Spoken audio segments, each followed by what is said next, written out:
মাধবপুর শাহজালাল সরকারি কলেজে বিদায় সংবর্ধনা ও বার্ষিক মিলাদ মাহফিল ২০২৪ অনুষ্ঠিত।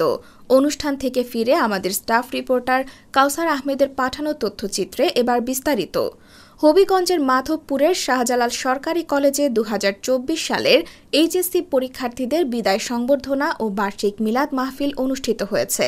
২ জুলাই বেলা ১১টার সময় কলেজের মিলনায়তনে উক্ত কলেজের ভারপ্রাপ্ত অধ্যক্ষ মোহাম্মদ সিদ্দিকুর রহমানের সভাপতিত্বে এবং সাংস্কৃতিক ব্যক্তিত্ব কাউসার আহমেদের সঞ্চালনায় উক্ত অনুষ্ঠান অনুষ্ঠিত হয়। স্বাগত বক্তব্য রাখেন প্রভাষক AKM নুরুল ইসলাম। শিক্ষকবৃন্দের পক্ষে বক্তব্য রাখেন প্রভাষক হাবিবুর রহমান, প্রভাষক অলোক চক্রবর্তী, প্রভাষক নীলমণি পাল। বিদায় শিক্ষার্থীদের পক্ষে বক্তব্য রাখেন সানজিদা আক্তার।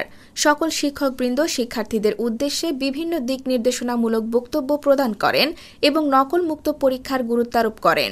এ সময় প্রভাষক মাজহারুল হক, রীতা রানী দাস, নিহার লাল মজুমদার, সুফিয়া আক্তার, নিখিল দেবনাথ, রাবেয়া চৌধুরী, মোহাম্মদ সারোয়ার হাজারি পলাশ, কাজী দিলরুবা আক্তার, শিরিনা আক্তার, তাপসী রানী গোপ, মাহবুবুল আলম রাজু, হাবিবুর রহমান, মীর কানিজ ফাতেমা, জেসমিন আক্তার মারিয়া, নাজনীন সুলতানা, তুষারকান্তি পাল, মোহাম্মদ মারুফ, কলেজ ছাত্রলীগের সভাপতি মোহাম্মদ মোহসিন হক সুমন ও সাধারণ সম্পাদক এনামুল হক নিবিড় সহ বিদায়ী সকল শিক্ষার্থীবৃন্দ এবং অভিভাবকবৃন্দরা উপস্থিত ছিলেন।